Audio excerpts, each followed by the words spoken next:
Here's our Smart Start for Monday morning at 6:48. Negotiations happening today between the State Department of Corrections, DOCS, and the union representing these correction officers. A mediation firm based on Long Island was retained last week, and the talks were supposed to start tomorrow, but both sides, DOCS and those striking workers, say they want to start as soon as possible. 8 days now into these strikes, Aran Spitzer joins us live with the story. Aran. Yeah, guys, so these mediation talks come a week after corrections officers first walked off the job. Now, since then, across the state, employees from 30 facilities have gone on strike as well. Now, they are calling for improved working conditions, saying that staff shortages and mandatory overtime have put a strain on officers who are sometimes required to work 24-hour shifts. They also want the state legislature to repeal the HALT Act. The measure took effect in 2022 and limits the use of solitary confinement in prisons. Officers say the law makes it difficult to enforce prison rules. Republican lawmakers say state leaders need to take their concerns seriously.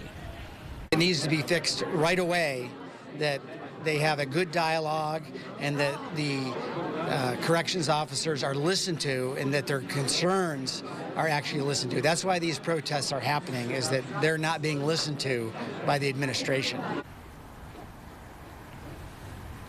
In the meantime, the union representing COs is warning those who are on strike will be responsible for paying all of their health insurance benefits or it will be canceled. The strikes are considered illegal because of a state law banning work stoppages by public employees in New York. Legal experts say officers could go to jail if they don't get back on the job. Now, the state has taken some measures to respond to the officers' concerns, temporarily suspending parts of the HALT Act. Governor Hochul says the state is also increasing overtime rates for officers and other prison staff who have not gone on strike. For now, guys, reporting, Aran Spitzer, News 8.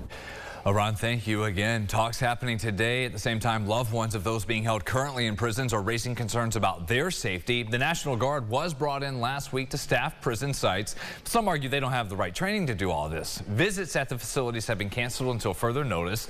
And DOCS is also investigating the recent death of an inmate at the Auburn Correctional Facility near Seneca Falls. Jonathan Grant, a 61-year-old, was found unresponsive in his cell Saturday morning. Now, he was doing time, a sentence of up to 40 years. For rape and burglary. Officers at that facility have been on strike. The official cause of death for the inmate has not been released.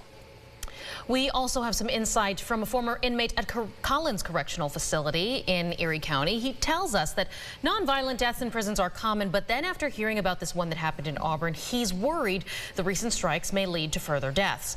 The former inmate who wished to stay anonymous spent the better part of 3 years at Collins, released just days after the recent lockdown and subsequent strikes.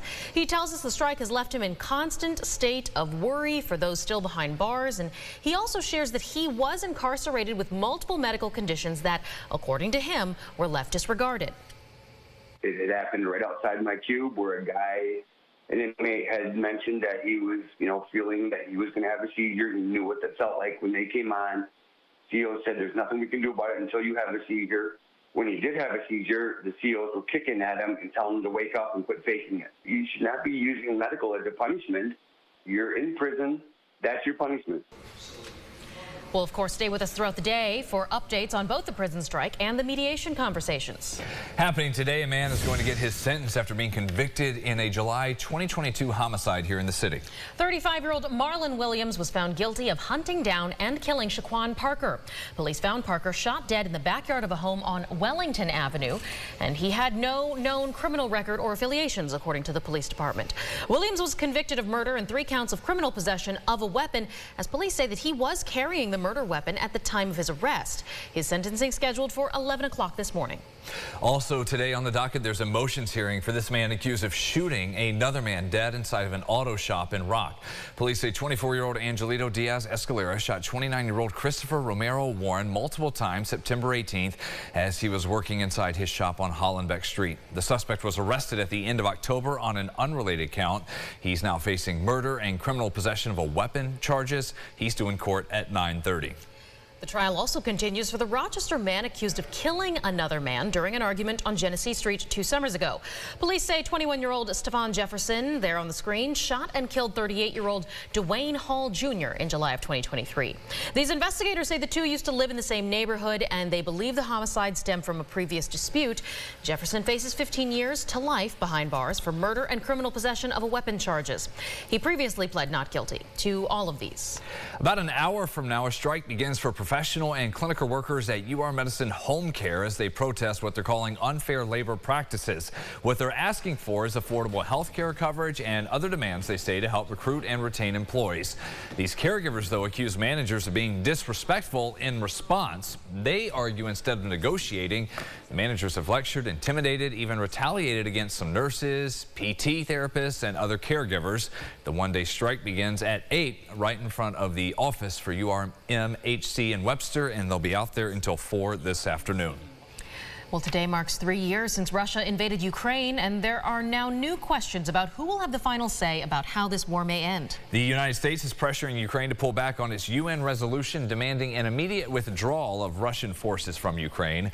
The U.S. has instead proposed its own plan that urges the swift end to the conflict, but stops short of outright calling for the troops to be moved out.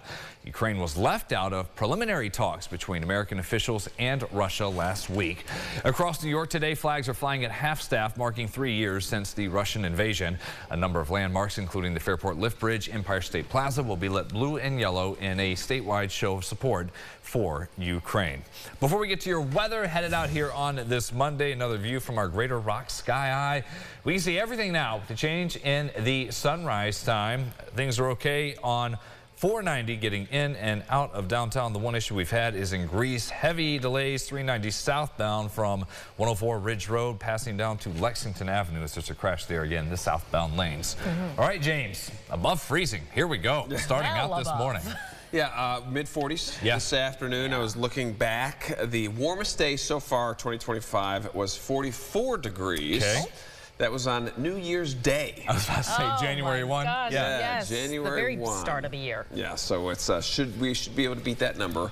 And you see the squiggles there this afternoon. That is for wind. I do expect wind gusts to run 30 to 40 miles per hour. Finger Lakes could be even higher, maybe a brief 50-mile-per-hour wind gust. So we're holding on to our hats. And sunrise just happened moments ago, 6:54 a.m. That's always nice to see. For the rest of the week, tomorrow, light rain in the morning. Most of the afternoon is dry. 40s again there. And just about every day this week except Friday. That's when we see kind of a big drop off there with some rain and snow showers. So a lot of melting today of the snowpack. Not completely. My son asked me yesterday, when are we going to see green grass? And I was like, what a question. I don't know. Maybe late this week. I think a lot of spots in the Finger Lakes that have less snow. Yep. But Lake Ontario shoreline, that snowpack's going to stay for a while. Maybe get him to dig through the snowpack, see if he can find it down there. We'll check in around Good Friday by the time we get there. Yeah. That does it for us this Monday. We'll see you back here at 7:25. Have a wonderful day.